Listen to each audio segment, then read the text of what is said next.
Hi, I'm Liz Basnett. I'm the director of the Emergency Medical Services Authority here in California. And I'm Tanir. I'm the CEO of the CareStar Foundation, also based in California.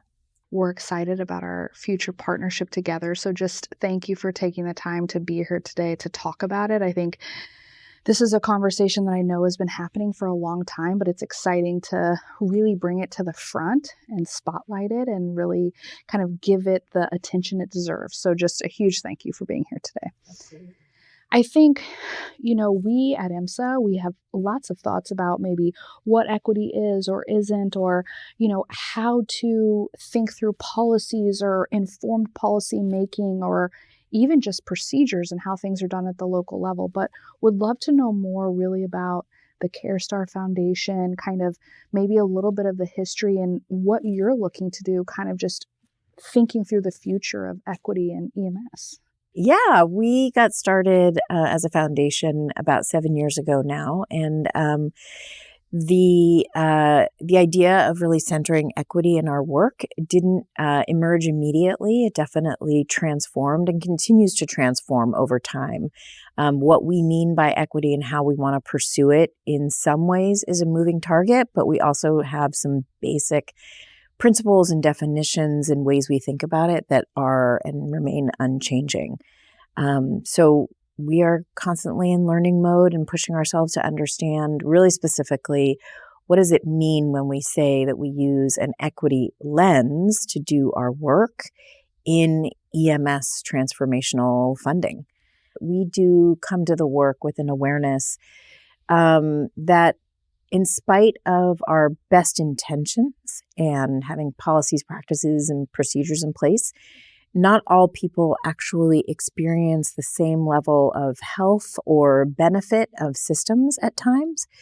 And so we, at the CareStar Foundation, we do understand that, and we want to be asking ourselves, what kind of changes can we make to the system that do focus on equitable outcomes? So it's fundamentally different than how do we treat all people the same, but much more focused on how are we looking at ensuring, in our case, because we're a health organization and we're focused on health, how can we help support every person who lives in California achieve an outcome that is equal to their neighbor of a different race or ethnicity or ability. That is what's remained unchanged. And who we partner with and how we manifest it and the types of work that we're doing, that evolves. But that fundamental principle of, are we looking at equitable health outcomes for everyone in the state of California, has always been what we've focused on. Do you see this work really being mostly focused in the EMS system, or do you guys really look at the broader healthcare continuum in your work? That's a really great question. And, we're not a huge foundation. And we became a foundation as a result of the sale of the CareStar air ambulance company to Reach.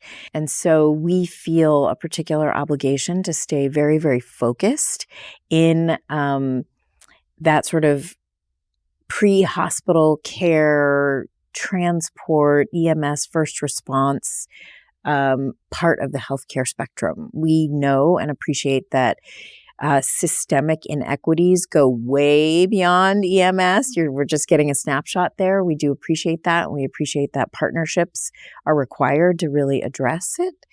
But we're pretty focused on pre-hospital care and EMS and just kind of what's happening in that universe in which you and I both operate. And I'm curious, now that I've shared some of our sort of origins around equity, I am really curious about your leadership, and EMSA in particular.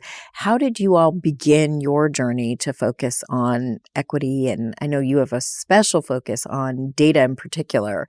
So tell me a little bit about the origin story there. Yeah, so I think it's also a big question, but I think I have been so fortunate. We, as you know, kicked off a strategic planning process when I first kind of came into the world here at EMSA, and really so much of what I heard from the partners that we engaged statewide throughout this multi-month planning process was they wanted guiding principles around equity and around transparency. And, they wanted to make sure that we saw objectives for the next 10 years in the EMS system that highlight key equity work. And this was something, obviously, everyone in the administration is so excited about and at the forefront. And so I was so excited, as it's always been of interest to me, that the EMS community was also thinking about this. And so as we went on this journey together and creating this 10-year strategic plan, what we're really looking at is first, defining equity. What does it mean? And yes, there's, the racial equity or outcome of patients equity or equity and accessibility to the EMS system, equity in the workforce, are communities of color being served by folks who look like them? And so I think, really that is such a huge step, because statewide, I will say, I think when you bring up the word equity in EMS, it means something a little bit different to everyone. And so I think the first big step for us is defining, and that's something we're going to focus heavily on in the next 18 months. And I think a key part of that is once you have this expansive definition, we want to be more inclusive than exclusive. We want to really have a broad definition, and then really creating a methodology that's very data-driven and quantitative to examine it. How are we doing statewide?